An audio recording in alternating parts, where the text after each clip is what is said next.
Putin just gave away Russian land to China, a 324 stretch of Russian territory that connects to the Sea of Japan. Putin handed China the keys in May 2024, and construction of a new bridge to seal the deal started this year. This is the same Putin who invaded Ukraine to grab more territory for Russia, the same Putin who talks about restoring Greater Russia every chance he gets. And now he's literally giving Russian soil to Beijing. But here's what makes this absolutely insane. China isn't just getting river access, they're getting a military highway straight to Japan's doorstep.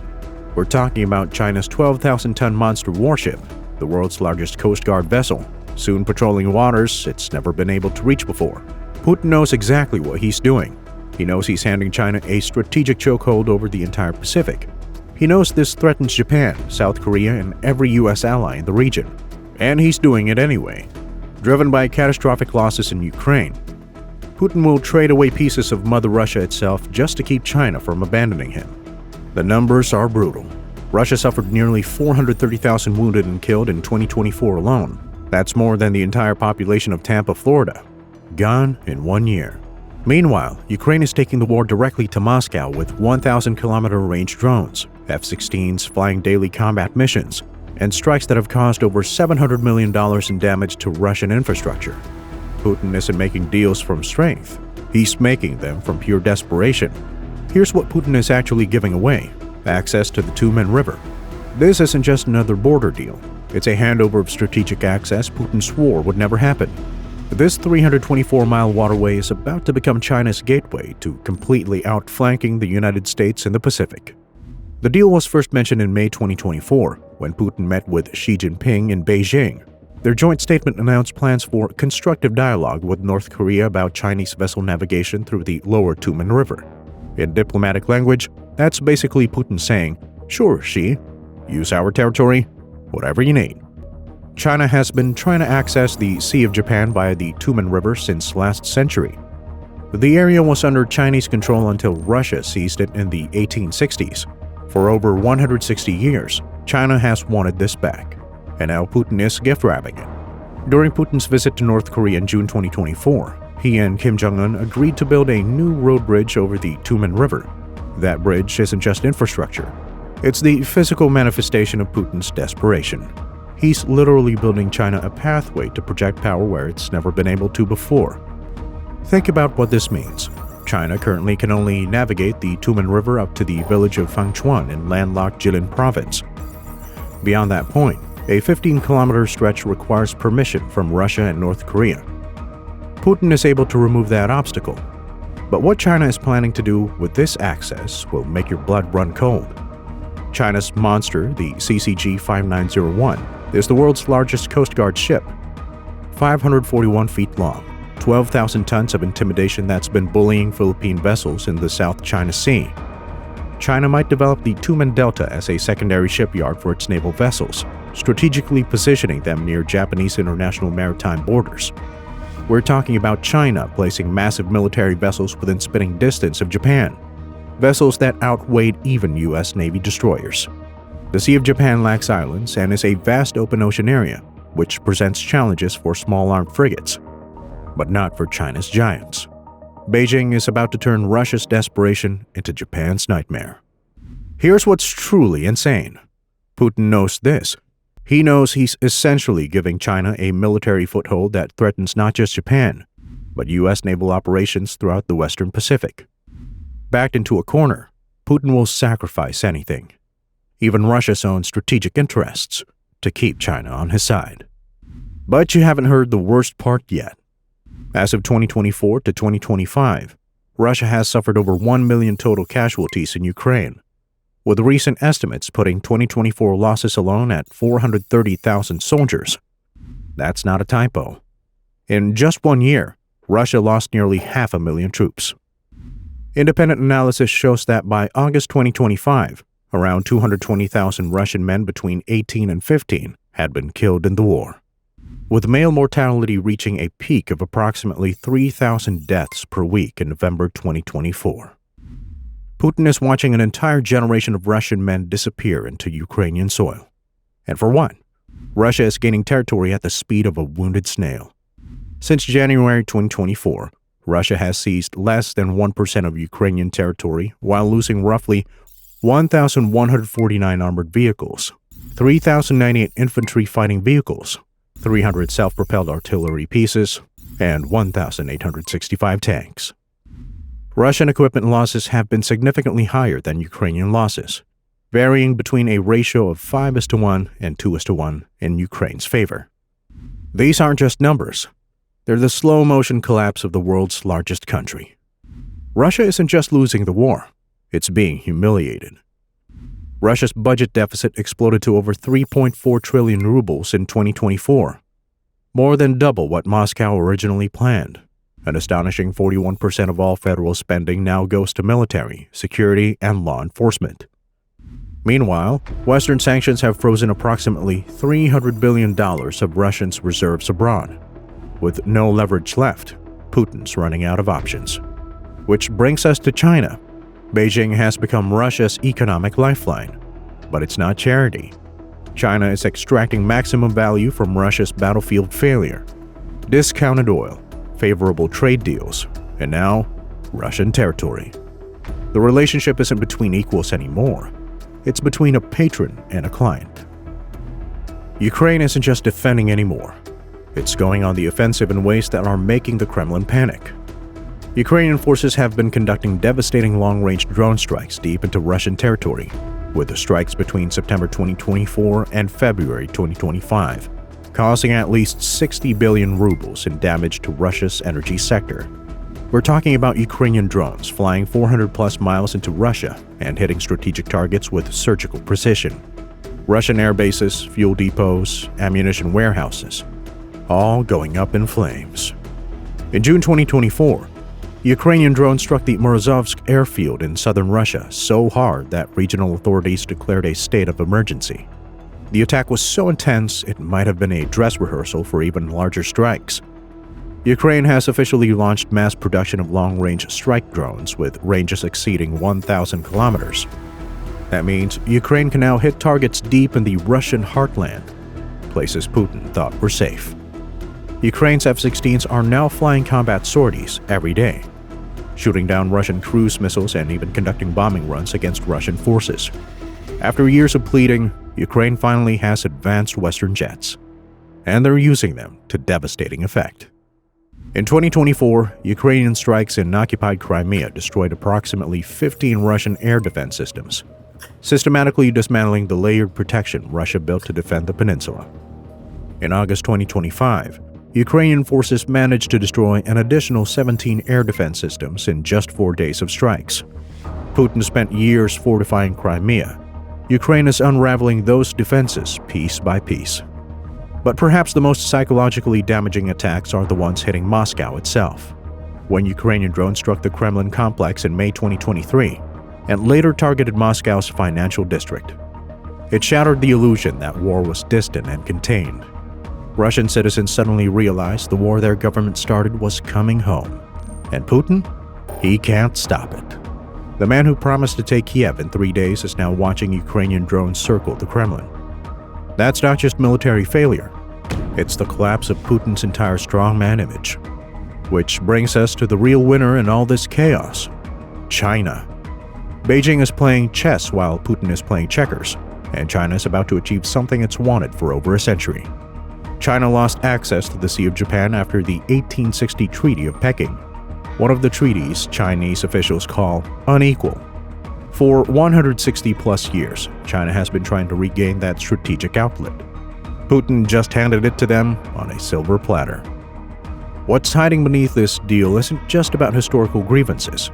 Developing the Tumen River will provide economic uplift for landlocked Chinese provinces like Jilin and Yanbian, while giving China a strategic maritime position near Japan. For China, this isn't war. It's a shopping spree with Russian desperation as the credit card. Beijing isn't spending billions to develop this access. Putin is building the infrastructure for them. That new bridge to North Korea? Russian money. Chinese benefit. And the timing couldn't be better for China. Western sanctions have increased Russia's economic reliance on Beijing, making Putin much more willing to make concessions he would have rejected before the war. China has also been subtly asserting claims over Russian Far Eastern territories. In 2023, Russia's Ministry of Natural Resources published maps using Chinese names for Vladivostok and other Russian cities, subtly reinforcing historical claims. Putin didn't protest. He couldn't afford to. But here's what should terrify US and Japanese strategists. If operational trade routes are established through the Tumen River, Japan will have to completely rethink its Sea of Japan security strategy. China is essentially getting a backdoor into waters that have been relatively secure for decades. At first glance, this may look like river access, but in reality, it's about fundamentally altering the strategic balance in the Pacific. And China is getting it all because Putin is too weak to say no. The implications of global shipping routes are staggering.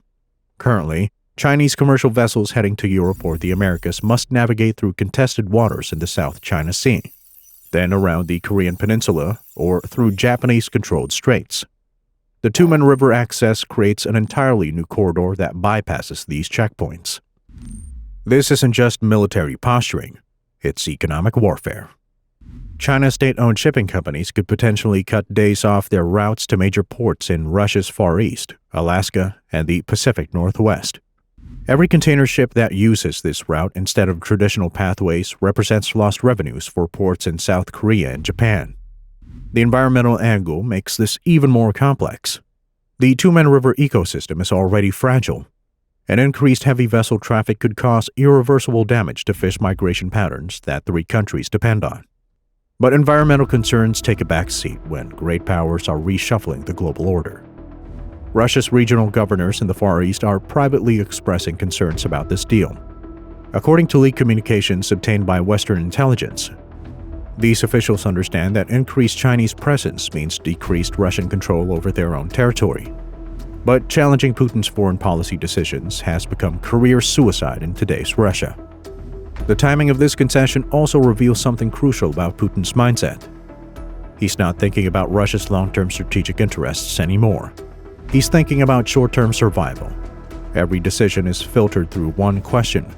Will this help me win in Ukraine, or at least avoid total defeat? This psychological shift from long-term empire building to short-term damage control explains why Putin is making concessions that the Putin of 2014, flush with Crimea conquest success, would never have considered. Desperation changes the calculation completely. What we're witnessing isn't just a territorial concession, it's the transformation of Russia from a great power into a Chinese satellite state. Think about what Putin has already given up. He's embraced Xi Jinping's Belt and Road Initiative after initially resisting it. He's opened the Russian Arctic to Chinese investment. He's increasingly pricing Russian energy exports in Chinese yuan, deepening Russia's financial dependence on Beijing. And now, he's giving away actual Russian territory. As former chairman of the Renewed Democracy Initiative, Garry Kasparov noted, Putin has been selling off Russian resources, land, and autonomy cheaply to China for over 15 years. Now, it is accelerating because his war on Ukraine and the resulting sanctions have increased Putin's need for Chinese political support, tech, cash, and weapons components. But here's the kicker. Even Putin's own security services are nervous about Chinese expansion.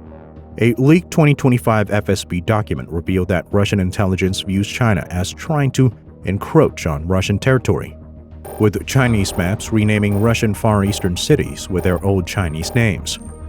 Putin's own spy agencies warning about Chinese threats to Russian sovereignty, and Putin is ignoring them because he's too desperate to care. China is getting everything it wants without having to commit to anything risky. Beijing maintains neutrality in Ukraine while extracting maximum concessions from Moscow. It's diplomatic and economic genius. Meanwhile, Russia is hemorrhaging resources, territory, and sovereignty. The country that once competed with America for global dominance is now reduced to begging China for support and paying with pieces of Mother Russia itself. But there's another player in this game who's about to cash in big time: Kim Jong-un. North Korea isn't just facilitating this deal, it's positioning itself as the critical link between Russia and China.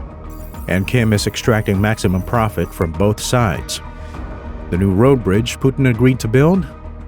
That's not just connecting Russia to North Korea, it's connecting Russia's desperation to China's ambitions, with North Korea collecting tolls on both ends. Kim has already been supplying Russia with massive quantities of artillery shells and ballistic missiles for the Ukraine war. U.S. intelligence estimates North Korea has sent over 10,000 containers of weapons to Russia since 2023. Now, Kim is sending actual soldiers. Thousands of North Korean troops are fighting alongside Russian forces in Ukraine, getting real combat experience against Western weapons and tactics. When those survivors return to Pyongyang, they'll bring with them knowledge that makes North Korea infinitely more dangerous. North Korea is treating Russian soldiers as disposable. Ukrainian intelligence reports that North Korean forces have been executing their own wounded to prevent capture, while Russian troops are using them as human shields in forward positions. Kim Jong-un is literally using Putin's war to upgrade his military capabilities. And Putin, he's grateful for the help. The weapons flow works like this. North Korea ships artillery shells and missiles to Russia. Russia pays with oil, food, and advanced military technology. Then China gets strategic access through the territory of both countries. Kim has also been pushing for years to establish a trilateral special economic zone along the Tumen River banks. Before Ukraine, Russia consistently rejected these proposals, fearing increased Chinese influence would come at Russia's expense. Now Putin is actively promoting the same deals he once blocked. North Korea is getting advanced Russian missile technology, Chinese economic investment, and a front-row seat to watch the West's weapon in action against Russian forces. For a hermit kingdom that's been isolated for decades, this is like winning the geopolitical lottery. North Korea isn't just facilitating this China-Russia deal. It's writing the playbook for how small, nuclear-armed states can extract massive concessions from failing superpowers. This Tumen River deal isn't happening in isolation.